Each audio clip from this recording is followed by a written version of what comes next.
all wish we lived in a blue planet, but 9 out of 10 people worldwide don't get to live in a place with clean blue air. Most of us live in places like here in Lahore, where air pollution is a big problem. 135,000 people die every year because of air pollution.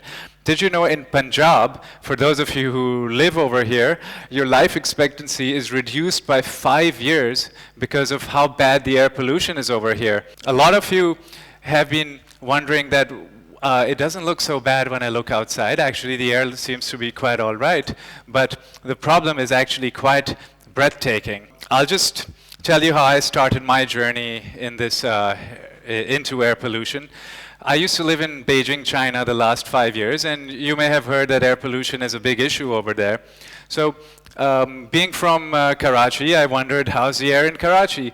So I went on Google, like everyone else does, and I found these numbers that, okay, in Karachi it's 88, in Lahore it's 68, and so on, and all these numbers. And I was like, okay, interesting, end of story. And you know, I closed my browser and that was that. That's what most people would have done. But I decided to investigate a little further. I was like, okay, you know, I actually think the air quality in Karachi is not so bad. So how can I find out? I set up a series of monitors all across Pakistan, so in cities like Karachi, Faisalabad, Bahawalpur, Lahore, Islamabad, to monitor the air quality for myself and see what the numbers really look like. And I don't want to bore you with the numbers, but we're just going to go a little bit deeper into what they are. So I looked at some of the other cities which you've heard of, which are known for having very poor air quality. You know, Beijing is known for having an airpocalypse, as having some of the worst air quality in the world. And when I lived there, I used to take offense at that. I was like, there's so many other parts of the world which have way worse air quality, New Delhi being one of them. But nobody knew about it at that time. This is a couple of years ago, because the story never came out to the public. There was no data existing, there was no monitoring, there was no information, there was no awareness about the extent of the problem. But regardless, what do those numbers actually mean, right? These are just some hazy numbers out there. Let's talk about some other cities which are taking extreme measures to curb air pollution. Cities which are implementing traffic congestion policies to not allow cars to come into the city centers, which are keeping old diesel vehicles out of the city centers, which are, for every odd and even day of the week, they don't let you drive your car. Can you guess what those cities are? Well, I'll put them up. That's London and Paris. And the numbers for London and Paris look like 12 and 16. Did you know what the World Health Organization says is a safe limit for exposure to bad air? The number should be 10. So what's a number like in Pakistan? Well, in Lahore, like I was telling you, the World Health Organization says it's 68. In Karachi, it's 88. I looked a little deeper into the data, and I found that for Lahore, they just have about 2 weeks of measurement from way back in 2011. For Karachi, the data is from 2008, so there was no new data. So thanks to the air quality monitors that I had running since 2016, here's the data that we have for last year. Lahore is actually not at 68. It's closer to 130, which is very close to New Delhi's 143. So we're in the same boat as 9 out of 10 people worldwide. So again, I don't want to bore you with the numbers, but the important is the message there. It's all unhealthy.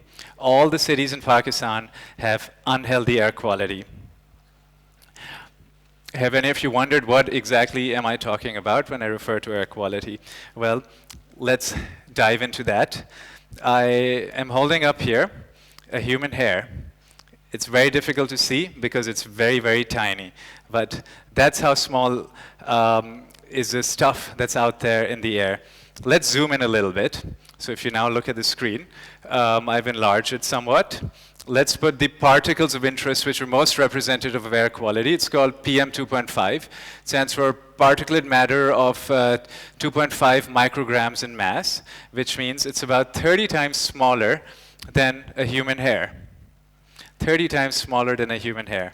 So This stuff is not dust that we're talking about. This stuff is a complex mixture of gases, of aerosols, of pretty toxic stuff, like it's got cadmium, it's got mercury, it's got aluminum. It's all the sort of toxic metals out there. It's also the gases. It's sulfur dioxide, it's ammonium gas, it's everything that is the stuff of nightmares. That's what comprises PM 2.5. So what does PM 2.5 do? These particles, as you breathe in, now everyone take a deep breath. Well done. So you've just breathed in some PM 2.5 particles. They have made their way through your respiratory system. So the bigger particles, which we call PM10, so 10 microns in size, those get trapped in your mucus, so they don't make it all the way down. But the PM 2.5, that goes all the way through down into your lungs, and it doesn't stop there. It carries on, it absorbs through your bloodstream, through your blood vessels into the bloodstreams, and then it goes everywhere into your body. It goes into your cardiovascular system. It, of course, also lodges in your lungs. It creates havoc, such as cardiovascular diseases I was telling you about earlier, respiratory issues, lung cancer. It can even cause genetic issues in later generations. So this is very, very serious stuff you're talking about. And I gave you some numbers before, but let's put that in a different context. I told you the World Health Organization says that it should be less than 10 micrograms per cubic meter of PM 2.5 concentration. In Lahore, it was 100 times higher than that in November 2017. So in 2016, when the smog hit, I spoke with some journalists and I said, listen, it's a big issue and it's a big story and nobody's talking about it.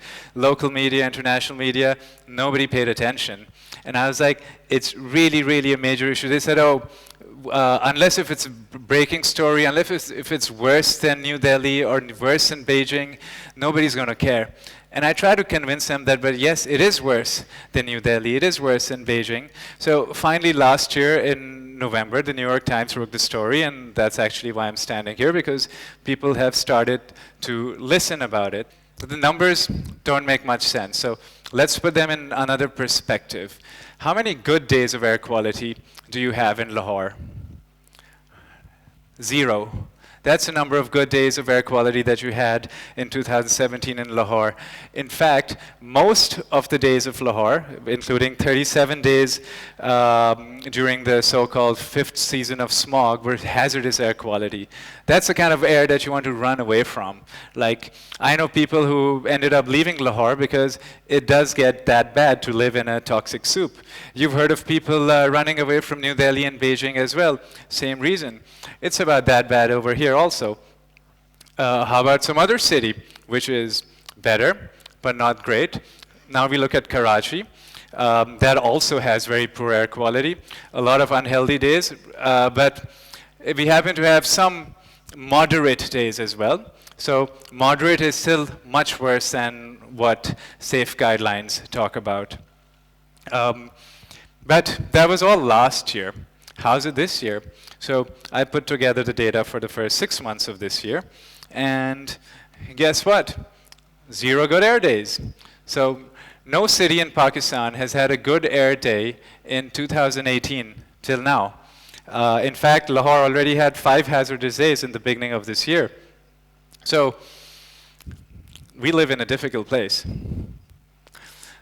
Smog in Pakistan is a public health emergency that we all need to wake up to. But I see smog as a silver lining, and I tell you why. So air pollution is an area of concern worldwide. And for those of you who've been lucky enough to have traveled abroad to higher income countries such as the United States or Europe, you would be amazed by how blue the sky is over there. I'm always amazed when I go and I see, I look up and I'm like, wow, the sky's so blue. Why isn't the sky blue in Lahore? Well, these same cities had the same problem. You might have heard that LA, up till the 1990s, was known as one of the most polluted cities in the world. LA was known for its haze and its smoggy gray skies. A lot of Europe was also known for that. It wasn't until the great smog of London of 1954 that people started waking up to the smog issue. They weren't fully woken up yet, because at that time they didn't quite know what was going on. But thanks to these major smog events, slowly, it wasn't until the 1970s when you had the Clean Air Act of the United States, you had the green parties forming all across Europe, that people started putting pressure on their local governments to start doing something about the air pollution. Because unlike other forms of pollution, for example, the river close by that you hear about is highly polluted, but you never get to see. You hear about all these coal power plants coming up throughout the country and how much more pollution they're going to add to our skies, but you're not actually ever going to see those. But air pollution is something that you see and you feel it every day. Air pollution is what prevents you from taking your child to school one day because it was just too smoggy to drive. Air pollution is what causes your grandparents to have heart issues in the winter months in Lahore. Air pollution is what is going to help us create the pressure to change the environment in Pakistan to be cleaner and greener. Thank you.